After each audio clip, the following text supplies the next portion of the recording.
Brian Callahan off to the Tennessee Titans, and the Bengals look to regroup for the offensive coordinator position on the Wincinnati Pod. It's an exciting time to be a Bengals fan. I'm AC. We got a special show as always. The voice of the Bengals. Dan Ford, Willie Anderson, Corey Dillon. The name of this thing is called Wincinnati, and I'm not going to stop. Talk to us about that roller coaster season. I'm still gonna give you the same AJ. I'm gonna work as hard as I can to be the best. Always working ever since I met y'all, boy. I gotta get your top 5 receivers. Better, man. It was good. Watch out for us. Watch out for us. I'm here. I'm Zim Hude. I'm here on the Wincinnati Pod, just trying to give you some content for early morning action. If you haven't heard the news, me and Ace were doing a pod or whatever, and we had a bunch of different complications. But if you hadn't heard the news, I wanted to go live, I guess, like a day or two ago. But Brian Callahan is off to the Tennessee Titans. We wish him well in that regard. And I feel like he was an asset for the Cincinnati Bengals all this time. A lot of people have been asking, like, what did he do? Just to give you like a backup or like a brief synopsis of his tenure or whatever. He was in his 14th NFL season, his 5th in Cincinnati. He was a quarterback's coach in 2018 with Derek Carr when he had a career high of 4,049 passing yards in that season. Callahan also served as the quarterback coach for the Detroit Lions from 2016 to 2017. Matthew Stafford ranked 3rd in the NFL in that season. His offensive assistant quarterbacks coach and 15th during his time with Broncos. Callahan helped mold one of the best offenses of all time with the Denver Broncos, where you had Peyton Manning, who threw for 55 touchdowns, won the MVP, and they had over 606 points. So Callahan did have some different things that I think he was attached to. How much of an input that he had with the Cincinnati Bengals, it kind of remains to be seen. We'll try to figure out, you know, a lot of this as we keep on going. Zach Taylor has spoke on this many times on how it's kind of like a brain trust situation where you got these group of minds and these people that get together and kind of get together with the game plan, but then you have the game calling that, or the play calling, I'm sorry, that everybody's been talking about is a hot topic for Cincinnati Bengals fans. People like myself, I keep on leaning towards the fact that I feel like the Bengals don't go with a balanced attack. I feel like the offensive scheme, the play calling, and the actual plays themselves, I do think are really, really good. I think that a lot of the things that they have done or pivoted to or accomplished in this brief time, I kind of look at the 2020 season as like the beginning point and not really 2019 as much. But from that point, I thought they put a lot on Joe Burrow's shoulders. I thought they adjusted when they had to. And there are times where they make mistakes. And I've been no secret to saying in the Super Bowl, I feel like those are some of the bigger points where they did mess up. But moving forward, I just think that Zach Taylor can win you a Super Bowl. When Zach Taylor came to the Cincinnati Bengals, it was his job to mature into the position. So now here we are at this point, and we're sitting here thinking, where do we go from now? Brian Callahan is a guy that has had some different enthusiasts or whatever in his corner. The succession plan was supposed to be Dan Pitcher for this position. Dan Pitcher is a guy that I thought would be running to this job. But at the same time, this is something to think about. When we talk about play calling and we talk about what would Dan Pitcher want, an easy assessment or easy example of what you think that he may want is just to be able to play with Joe Burrow and be able to call plays with Joe Burrow. But what if he wanted more on his plate? What if he wants to be able to be the captain of the ship with play calling? What if he's looking at the situation and saying, I don't want to ride the coattails of Joe Burrow? We don't know. I will tell you this, from my standpoint, anybody that's attached to Joe Burrow, you're going to win. Is the injury concern and stuff like that, is that a thing for him? I don't think so. I think that's an outside voice, from mainly the opposition saying those different things. I saw a comment that just said Joe should call his own plays. I feel like Joe has input on the plays, and I think a lot of the play calling particularly the RPOs, are a product of Joe Burrow in real time saying, yeah, we need to make sure that we're getting the ball in my hands. And sometimes there's got to be somebody in that building that says, no, I need to take the ball out of his hands. If I got slightly off track with the Dan Pitcher conversation, he does have a second interview, I believe, with the Patriots, and he also has the interview with the Saints as well. Or I'm sorry, the second interview with the Saints as well too. I don't feel like those are as attractive. He's also got linked with Vegas and stuff like that too. I don't think that those jobs are as attractive on paper, but you don't really know from a play calling standpoint, what are they giving him? And as I'm recording this is the morning of Wednesday, January 24th, about 9:30. By the time this day ends, we might have another domino that falls. There might be other things that happen. There are other guys that are kind of mentioned in this breath or mentioned in this instance, like Joe Brady. I just want to talk about it real quick. There's a big part of Bengals Twitter that is continuously saying, why do Bengals fans want Joe Brady? Joe Brady is a guy that took over after Ken Dorsey was let go as an interim OC.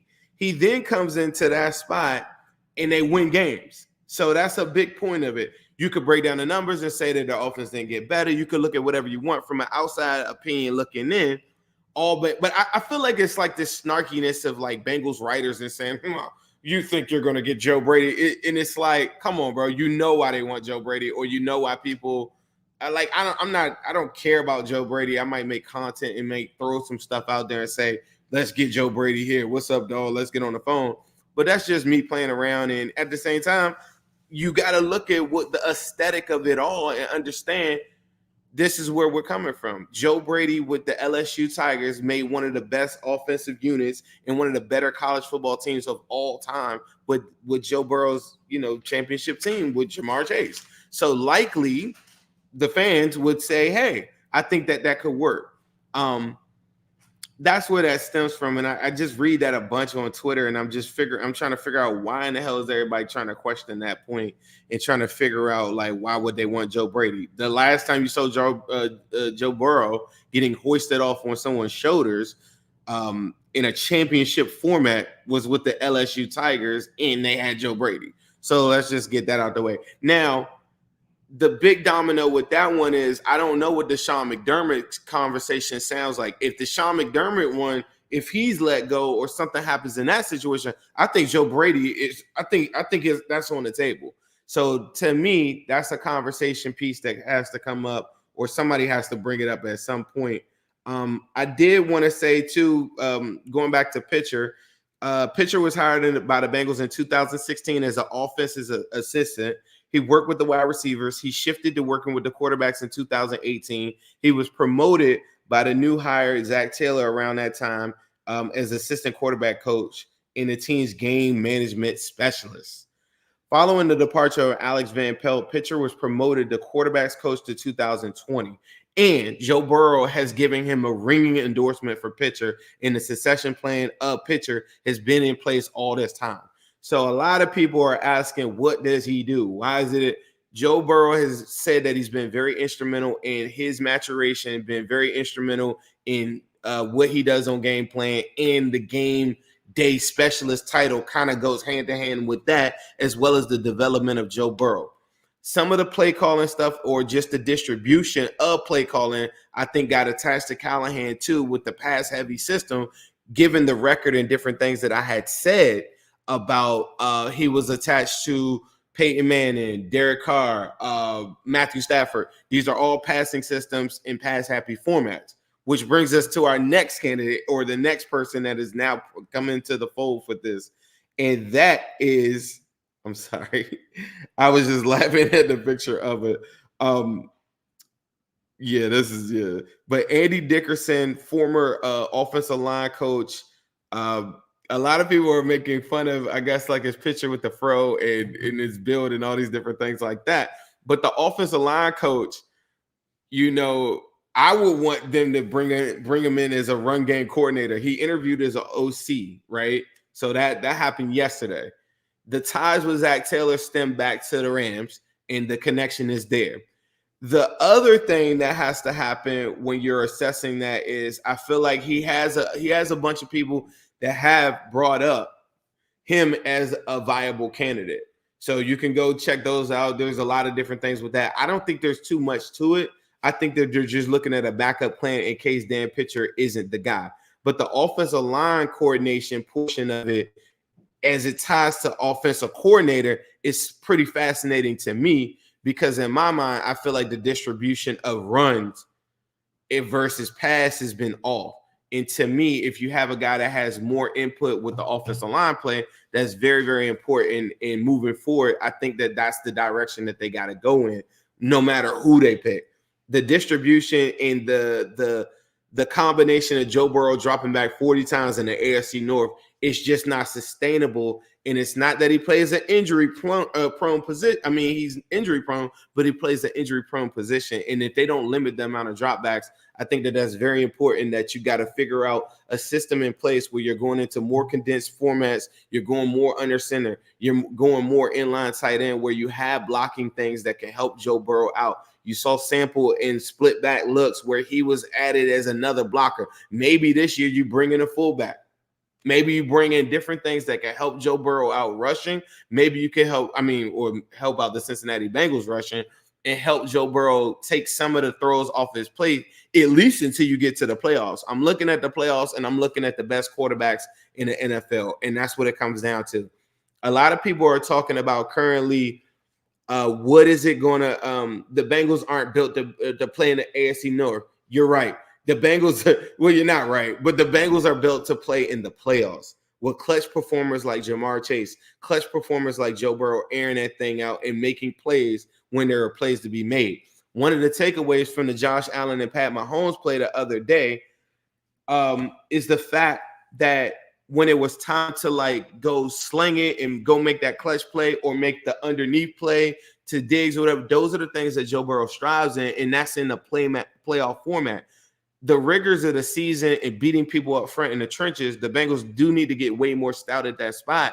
But at the same time, I think everybody forgot in a short amount of time when Joe Burrow was playing, he won 4 out of 5 games and he threw for 304 of them. And in the one game that he lost, he threw for 430 against the Houston Texans, who went to, who went to the playoffs as well and knocked off the Browns for us. So there's so many different elements to this argument that you got to kind of put into place. We're on watch for all of this. The other person, too, that I would keep an eye on, too, would be Troy Walters, wide receivers coach, who we've interviewed, too. If you want to check that out, please make sure y'all check out New Stripe City. That's Ace's channel. That's where we interviewed Troy Walters on there, too. Bright young coach, had ties. He's actually done it in the NFL. He played with, some of the greats. He was on the Colts team. Like, he's seen Peyton Manning. He's seen all these different things. He's way more vocal. He's on the sideline. He has a lot of different inputs that I think that you could kind of implement that style of coaching into this Bengals offense. And yes, he works directly with the wide receivers, but I think he has a really good grasp on what it takes to win in the NFL. And I think the toughness and some of the things that people are talking about currently right now that you're looking from a coach or whatever that maybe you don't see in Dickerson, I think you can get that in Troy Walters. Zach Taylor went on Lapham's show Inside the Trenches a couple of days ago and said he's not going to rule out the fact that he could be looking for an external candidate. It could be internal or external. Regardless, make sure that you guys keep an eye on this. I wanted to make sure I gave you guys some content. Me and Ace will be back better than ever, as always. Make sure y'all check out the Wincinnati brand. Always on Bengals Pulse is going to be on here. If anything happens, breaking news or whatever, we're going to try to go live with this. Make sure that you subscribe to our channel. Make sure you follow Wincinnati Pod. And let me just show you something real quick from our sponsors at Midwest Best Barbecue. Make sure that you check those guys out, too, if you're in the Cincinnati, Ohio region. And when they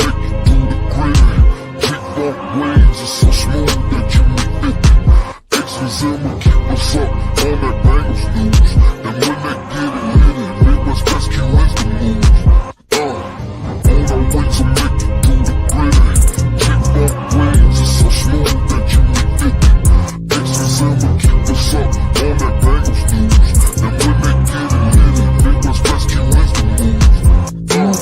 move.